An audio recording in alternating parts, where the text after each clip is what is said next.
Ladies and gentlemen, the coronavirus, aka COVID-19, has completely and utterly changed the way we watch comedy.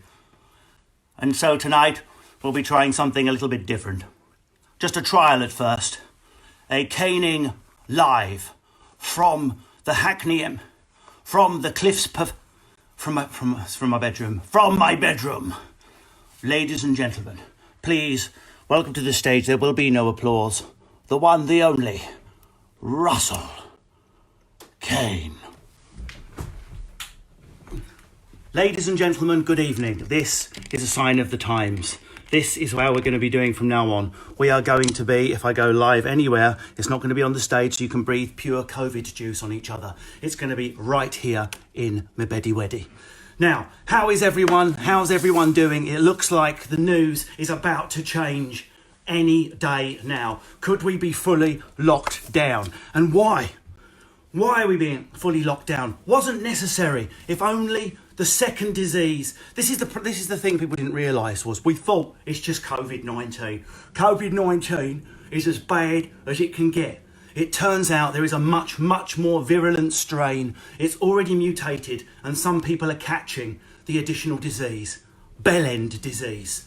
Fucking bellend, idiot, country ruining, wanker prick, under-evolved, Neanderthal, frontal lobe bulging, not staying at home because you're a teenager and think you won't be affected, wanker, you're going to kill all your grandma if you don't care about yourself, bellends, not that I'm annoyed, going about for face-touching parties. So what if we're going to get locked down? It's time for a face-touching party round at Anthony's. It's all right, we're all 17. No one can get hurt. Face touch party at Anthony's. Right, over to Nana's the next day. Do you like that, Nana? It's okay, because I haven't got any symptoms. Oh dear. What happened to Nana? She died from a fatal combination of COVID and bellend disease. Although, as far as the teenagers go, I suppose we've got to discuss the development of the week. Who out there, under 18, is affected by the exam news? No one from round my way. We left school at 14 and started selling bags, innit? We're already on the estate, graduating to putting Colombian Mandem powder into the pub. But some people genuinely affected. Little bit of a class divide, I can't help noticing, on how people are affected by the exam cancellation. Just listen to a Radio 4 phone-in, as I was yesterday. Any answers? Hi there, my name's Harriet, and yeah, I'm 14. 14? Harriet, why do you sound like you're a 36-year-old barrister? I'm 14, and yeah, I've been sent home from school. Sent home? Boarding then? I've been sent home from school, and some of us were going to do like Skype study groups, and it obviously is devastating because we've worked really hard for our exams. But some of us were just going to refocus our goals, do the work anyway, and know that we will work through this and work towards university in the end. I'm just not letting it affect my career progression. I can always pick up afterwards, but we're obviously devastated. And then the parents, I just can't believe Harriet's education. This is the lost generation. And then I was listening to some of my cousins and their kids, and they're like, what do you mean? I'm going to get my predicted grade instead. Nice one. Go on, Daryl. Breathe COVID onto my face. Breathe pure COVID. Yes, mate. C grade in chemistry. Never would have got that. The other thing is, poor old Italy. It's the way it's spreading in other countries is absolutely terrifying. We can only hope that maybe it's spreading more quickly in countries that have more physical contact. It's just a theory. People in Italy, very physically adept at greeting each other, kissing each other on the cheek. And they love you, I touch your face. Everyone gets touched. Everyone come to Italy, we touch each other, it's no problem. Maybe that's the problem. The nanas live in the house with them. The grandparents are invited. It's a different culture here. Your 70-year-old nana into the nursing home, and when your ISA's ready, I'll be back to visit. And also, social distance. Maybe that can be the thing that saves people from the United Kingdom, is the fact that once we get married, if you fucking touch me, I'll vomit. Get your hands off me, Gary. You haven't touched my willy since 2014. We don't love each other anymore. But at least we survived COVID by the fact that if you even so much as go near my shaft, you start to gag, and not in a good way. The other thing is anyone else seeing all these famous people on the news? Famous people on the news? Anyone seeing them? Like your Idrises and stuff like that? They've been diagnosed with COVID-19. Okay. Where are they getting diagnosed with COVID? So the other day, I ran upstairs and I was slightly out of breath. Now, I don't know about the rest of you. Any twitch on my body, and I think I've got full COVIDs. I woke up the other day, I had a slight itchy face. It's full COVID. That's a fucking COVID rash coming up on my cheek. Any symptom I've got, I'm hallucinating the full fucking... I found a grey hair the other day. Didn't think of dyeing it. I just thought it was a COVID hair coming through. Look, full COVID's coming through on my temple. So I went on the NHS. Maybe I should be a good citizen and test myself for the old COVID-19. Can't though, can you? Unless you're actually coughing up blood and getting dragged to hospital in an ambulance, you just have to guess. Am I COVID? Aren't I? Have I got a touch of the COVID? I don't know. Have I got a touch of the COVID? I don't know. No clue. So what you have to do is guess. And yet, famous people getting diagnosed straight away. Yeah, like I've been diagnosed by COVID-19. My stylist gave it to me. And he's actually matched it with my emphysema. And the two go together quite well. The other thing that's weird is, has anyone been watching films? Just obviously, there's not much to do. There's read during lockdown, shutdown. But during a lockdown, I keep watching films, and if there's a party scene in it where people are touching, it's like the equivalent of what watching a full orgy sex scene was 2 weeks ago. I watched a film last night, and there was a bit in it where they went to a nightclub, and they were touching each other, and I was like, God, do you remember when people could be near each other? Those pornographic it was like watching fucking pornography, or someone smoking crack in a pipe, just touching each other. Things have changed so much. And also, I don't want to have a full lockdown. I don't know about the rest of you. I'm not keen on full lockdown. I don't want it.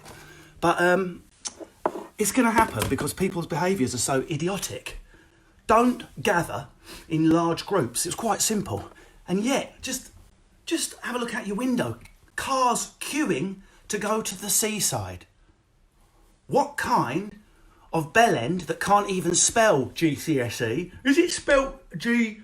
How do you spell GCSE? Gakesi. How many Gakesis have I got, Darren? I've got 3 Gakesis. I've got an A in English and an E in fucking breathing. Who goes to the seaside? Who ran to the pub on the last day? Posh people are no better than working class people, my people. Do you know what they're doing? Rushing to Cornwall. Cornwall that has like one hospital and one nurse called Brenda in Penzance. Hello, I'm Brenda in Penzance. If everyone from London could possibly not come down and cough pure COVIDs on the population, that'd be most welcome. Stay away from Cornwall, you fucking posh twats. Just wait and see what's happening. Have a camping trip in your garden. But people going to the pub. People going to the pub for a banging night out. What the fuck? I don't care, yeah? I'm actually immune from COVID because I tested positive to being a legend. Therefore, if the COVID even comes near me, yeah, a couple of my mates, we all support West Ham. We're all part of the firm. And if I see a COVID bug come near me, Gary, knock the cunt out. Yeah? You can't see that. See that little green? You green cunt. You fucking green COVID. Bash, green COVID cunt. And I nutted it. I saw a COVID come into the pub, right, into the old Amersham Arms. It came in, nutted the COVID bug out. That meant we was able to ram the old pub till 11 p.m. We all had a right drinker. At the end, you know what I did? Just to show the COVID, I didn't give a shit. I actually made a shot glass out. It looks like absinthe when you put it in a blender. I did a fucking shot of pure fucking COVID, lit it, downed it, spat it out. We were fucking legends. And people are like, oh, if there's any justice in the world, the pub will stay open. I actually heard someone say that. I heard someone say, it's going too far now. The injustice of closing the pubs. The injustice. What a fucked version of justice you have in your head. Yeah? I know that we may have set off a poisoning chain of 200,000 people and wiped out all of Norfolk, where the old people live. But me and my mates were still smashing Sambuca at 1 a.m. before lockdown. Now that, my friend, that is morality and justice. Bellends. So who have we got in the audience tonight? People, anyone? I've got people from all over watching. I've got Scottish people. Hello there. Hello, Margaret. You doing a wee Scottish person? Your leader was the first person to lock down. I demand. Hello, Nicola Sturgeon's down there. Let's lift her up and have a look. Hello. I demand that all venues will be closed for 500 and above. She did it ages ago. We were ages. Who else have we got? Someone from Norway? Whereabouts are you from in Norway? Tromsø. I love Norway. I've gigged in Norway. I've gigged in Oslo, and I've gigged in Tromsø. I've gigged in both. The Norwegian accent is my favourite accent, I think, in the whole world. To do the Norwegian accent, if you're not sure, you just have to imagine that you don't have quite enough power. Almost like a plug is put in the wall. Would you please put my plug into the wall? I only have half of a plug in the wall. I have 50% of the power required to communicate. So, what we're planning on doing on lockdown, guys, so how much longer have I got? Just a few more minutes, just 8-9 more minutes. I mean, I'm going to find it hard to stop talking. That's what I do. If you have anyone who's seen me on tour, this is pretty much the same, because there's no laughter on tour either. People from Enfield in North London. Social media. How's everyone going to conduct themselves? Our lives are now going to move onto social media.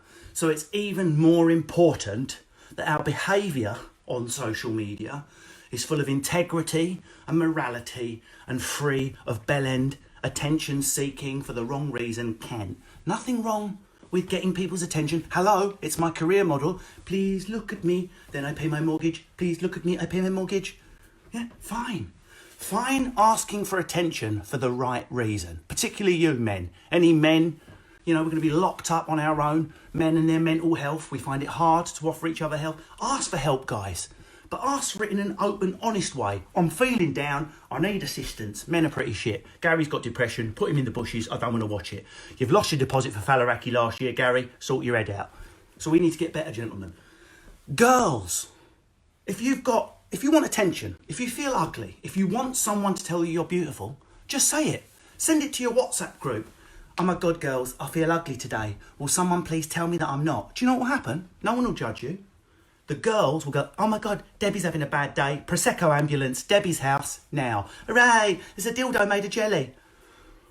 But what I'm talking about is this. We're going to be living our lives online for the next 3 months, possibly. If you wouldn't do it in real life, don't do it online. Just try it. Try it for a couple of days. Let's move our lives online as we isolate. Let's try living a proper life online, yeah? There's no, for today, for example, I hope you all Skyped your mums. I hope you all FaceTimed your mums, phoned your mum. I hope you sent cards. I hope you sent letters.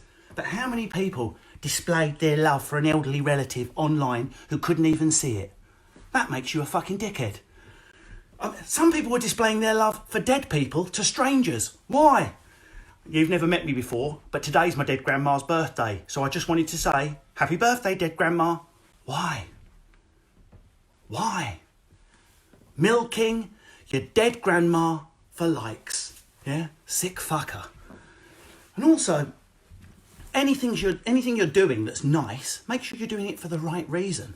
If you're going to a food bank, great, tell us about the food bank, tell us how we can help, tell us the charities we can get involved in.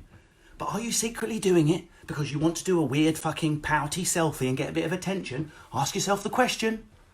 Be honest, yeah?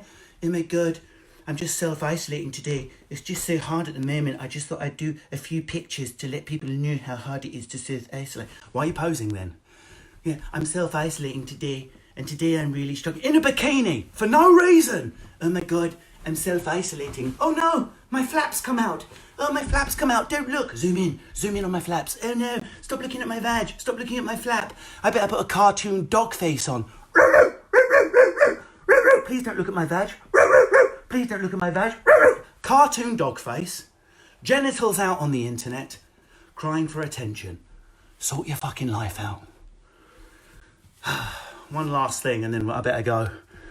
I'm stuck indoors with Lindsay, my northern wife, and it's quite hard to get on with your spouse when you're in for that period of time. So can I recommend a secret fist as a way of letting off steam? For example, if you're living with someone who's quiet, time to pick up your socks. I'll pick them up in a minute once I've finished leaving a skid mark in the toilet and ruining your life. If you're living with someone like that, girls, I recommend a secret fist. Go through to the next room along, put your fist against the wall and just fantasize about smashing the face in. Oh, as a way of letting off steam. Sometimes hitting a pillow. You fucking bet, please pull your weight. You fucking... Sometimes you can even just tease yourself by touching the hair with the secret fist. Yeah? And if you don't... yeah, exactly. Lots of people do the secret fist already. I'm patronising you. And if you don't recognise the secret fist, I've got some bad news. You're the one receiving it on a daily basis. Someone asked me to talk about my dad before I go. So I will. I'm got a new dad now, my father-in-law, Bruno, my Cheshire dad. I've never had calm, gentle man before who doesn't lose his temper. Is anyone isolated or locked down with a calm, gentle man who doesn't lose his temper during all the DIY stuff that needs doing? I've never witnessed it. Yeah, my father-in-law never swears, never shouts, never loses his temper. Oh my God! Oh, I've put my foot through a flaming nail. Oh, you ruddy tinker. Oh, that's flaming infected. That what? I thought it was not. Who has a dad that doesn't? I thought it was normal to rip the sat-nav off the window, lob it out into the street and knock out a Latvian guy at the roundabout because he didn't fucking signal Eastern European Brexit, take back control. That's my dad. I thought that was normal. If DIY goes wrong, my father-in-law has a cup of tea and takes a break. What the fuck? It's all right, there's a bit missing from this IKEA box. It doesn't matter. We'll have a cup of tea. We'll try again on Monday. If my dad had something go wrong from IKEA, he would drag it out into the garden and swear at it before he burnt it. You see that? You fucking Swedish cunt. I'm going to smash you with a hammer and then I'm going to fucking burn you. Every time. And do you want to know the most violent thing I ever saw my dad do? It didn't involve violence because he wasn't physically violent. He swore at a fly. I was about 8 years old. We were over in the Warren Wood pub in Epping. And my dad swore he was eating a ploughman's with a big bit of cheese on it. And this blue bottle landed on the cheese. You know, one of those late summer blue bottles that should be dead and isn't. It's like, do you know what I mean? I'm just going to stay alive till September and October, like sign on and that. There's still some shits to land on. And it was one of those, sorry, I got carried away there. One of those blue bottles. It landed on my old man's cheese. Me and my brother were like, he leant in to his ploughman's, into a fly, and said, wanker, at a fly. I watched its wings fucking move. Ladies and gentlemen, I just wanted to try this. I could do this all night. I just wanted to try for 20 minutes the first time. Let me know what you think. I can do more stuff like this. I can make it more topical. I can raid my back catalogue, or we can just hang out and I can reply to more comments. I thought it'd be fun to give you a more stand-up style experience, which is why I've not broken off to do YouTube influencer style. Oh my God, thanks guys. It's so nice to see all your lovely comments. And here's a protein powder that I'm selling. I did have to nosh off the brand manager beforehand, but I got 25k. And since I've been taking this protein powder, my pecs have grown by 1 centimetre every day. I didn't want to do that style. So stay safe. Don't take the piss with the little bit of rules we've got left and ruin it for everyone else, or you might get a touch of the COVID. Do you remember that wartime song? A touch of the COVID. Back in the day we had some powdered egg, we got a touch of the COVID. Don't, stay safe people. Catch it, kill it, bin it. I'm not talking about if you've got a cold, I'm talking to the teenage boys who are going to be doing a lot of wanking, so catch your spunk, bin it and kill it. If you are indoors and you're under 18 and you're male, please lock the door. We don't want any near misses. There's going to be a fair few lads in the bedroom. Mums are going to walk in. Hey mum, what's happening? I was just cleaning my room, just sorting some shit out. We don't want any white arse get outs. A white arse get out is where the door opens, there's no time for pants, no time for trousers. All you can do is look over your shoulder and do this. Get out! Get out! Ladies and gentlemen, it's been an absolute pleasure. Thank you very much for joining me on my first ever live broadcast. I've been Russell Kane, and goodbye.